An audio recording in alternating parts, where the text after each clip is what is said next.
जी बिल्कुल, इलेक्शन 2024 में Pakistan Peoples party जी शानदार फ़तह खां बाद में ठट्टो ऐं सजावल जी आवाम कारकुननि ऐं तोड़े जिन पीपल्स पार्टी खे वोट ॾिना आहिनि उन्हनि सां इज़हार तशकुर ख़ातिर हिते Pakistan Peoples Party chairman Bilawal Bhutto पारां हिकिड़ो प्रोग्राम जेको आहे जलसो मुनक़िद कयो वियो आहे, जंहिंमें जंहिं जूं तयारियूं जेके आहिनि उहे शुरू थी चुकियूं आहिनि। सुभाणे आचर वारे ॾींहुं हिकु वॾो हिते प्रोग्राम मुनक़िद कयो वियो आहे। उतां जा जेके चूंडियल नुमाइंदा आहिनि उन्हनि जे तरफ़ खां हिन प्रोग्राम खे कामयाब करण जे लाइ करे भरपूर नमूने सां तयारियूं जेके आहिनि उहे कयूं पियूं आहिनि। इन सिलसिले में ॻाल्हि ॿोल्हि कंदासीं हिते चूंडियल नुमाइंदनि सां, त उन्हनि जो छा चवणु। असांजो क़ाइद बिलावल भुट्टो ज़रदारी साहब सुभाणे ठठे अची रहियो आहे।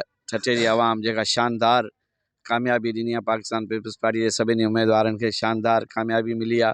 इन सिलसिले में असांजे चेयरमैन बिलावल भुट्टो ज़रदारी सुबुह ठठे जे आवाम जो शुक्रिया अदा करण जे लाइ ठठे अचे पियो।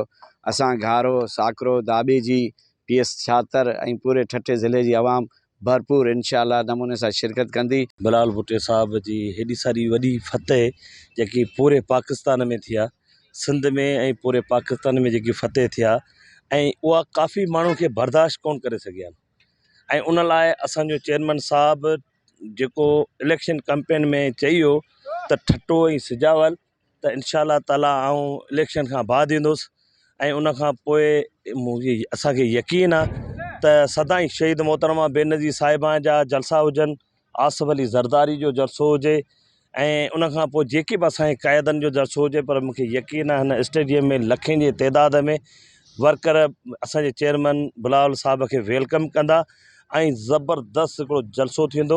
बिल्कुलु, तव्हां हिननि जा वीचार ॿुधा। हिन जो चवणु आहे त सुभाणे मकली स्टेडियम में असांजो चेयरमैन बिलावल भुट्टो साहब अची रहियो आहे, जंहिंजे इस्तक़बाल जे लाइ असां वॾी तइदाद में हिते भरपूर नमूने सां तयारियूं करे रहिया आहियूं। सुभाणे इंशाअल्लाह ताला लखनि जी तइदाद में हिते माण्हू गॾु थी करे पंहिंजे चेयरमैन बिलावल भुट्टो जो असां शानदार तरीक़े सां इस्तक़बाल कंदासीं। जी।